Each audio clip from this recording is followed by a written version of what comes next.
when it came to Kirk Cousins leaving, we thought that his stories of quitting on the Redskins would be enlightening. And you did officially quit the Redskins, right? Yes, I left the Redskins. Well, you got to explain who you're talking to here.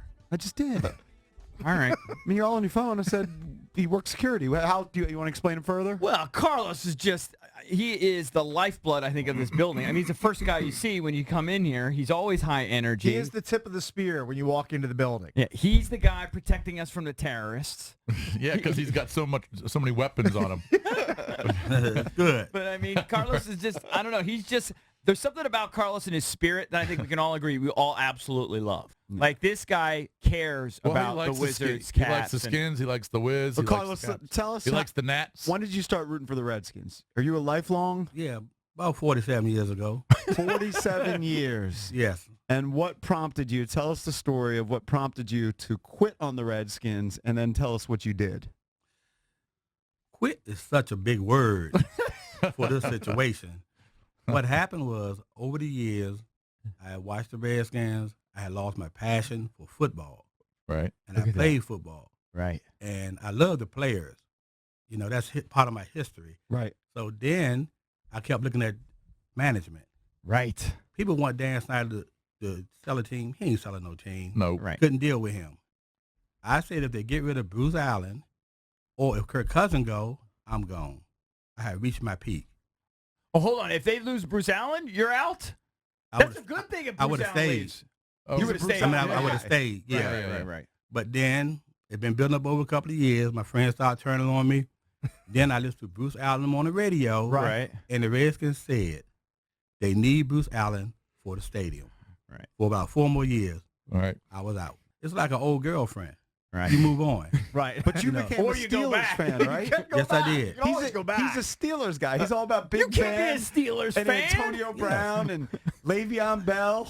How can you root for a team that you haven't rooted for 47 years? Well, by me being loyal to the Redskins, I'm a loyal guy. Right. What I done was I had 3 teams I was thinking about: Carolina, Pittsburgh, and the Falcons. Okay. And I dissect them all. Right. And the main thing was who has the fabric of the NFL back in the old days. Uh-huh. It would mean something to them. Right.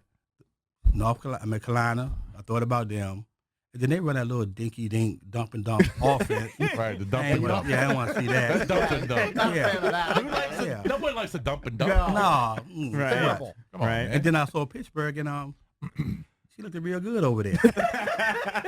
So can you? So do you have- basically, it was like you talked about an old girlfriend. Basically, you got a divorce, Uh-huh. and then you found a new woman. You were a Pittsburgh free is his rebound chick. Hold up, my wife listen. I ain't get divorced, girl. But go ahead. You divorced the Redskins. Yes. And now you got married to the Steelers. No, But not what married. puts He's you- having a dalliance. Married, he's not going to jump into a marriage. I would say this is a I think you're dalliance dating. for Carlos. You're dating Yeah. on the side. It's your side girl. He's I jumped it too. I go one way. oh yeah, I've been married 31 years. I go one way. Really? Yeah, got to know what you want. So you're not coming back. She looked I good can't over believe there. that though. Why? So you've abandoned the Redskins, and what put you? The tipping point was not re-signing Kirk. Management altogether. But when was the moment where you woke up and said, "I'm done"? What was the final thing? A couple of games over the last couple of years, I like to talk smack, especially with my sports. Right. That's all the Redskins talk about now. Nothing else but as long as they beat the Cowboys. When have you beat the Cowboys? I can't talk smack no more.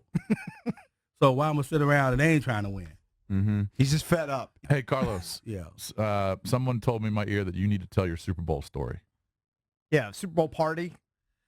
Oh, yeah. Wow. Okay. Dropped the dime. Okay.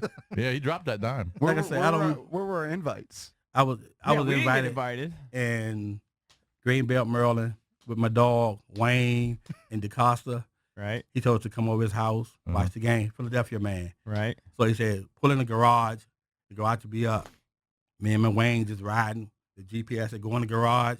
When we go in the garage, he got a Jaguar there, a Ford, and an Audi. Right. We go in the house from the garage, kind of a little dark, looking around. Oh Jesus. I'm like, oh, they're in the kitchen. Where everybody at? Uh-huh. He said that, oh, they're in the basement. So I'm glancing to the living room, and I'm like, let me see my phone. Don't like this picture. So I put my phone on the wall, and he had some kids. Costa don't have no kids. Uh-oh. I said, Wayne, he said, we're going in the basement. Went in the basement, nobody. Uh-huh. I I said, you know what? We in the wrong house. and say before we went in, Wayne closed the garage, so we couldn't get out. Oh. If someone came in, we couldn't even get out. So we just Well, you can go out the front door. They could have threw us out the front door if somebody was there. Yeah. So we ended up backing out. Thank the Lord that wasn't nobody there. We got in my car, and I zoomed on out of there. And it was just a mess. So you went in, it just happened to have the garage door open, That and was you the pulled GPS right in? Yeah. And then my wife, I told her about it. She said, oh, you could have got bit by a dog. I said, I ain't scared of no dog. Right. I'm afraid of bullets. Right. I could do a dog. I'm afraid of bullets. Right, but that was a green belt. And you get older, things slow up. Yeah. But when we went to that garage, my mind was out in my car. Yeah. Right. My body was still there. I haven't moved yet. Yeah. So that's it. That's my story. Man,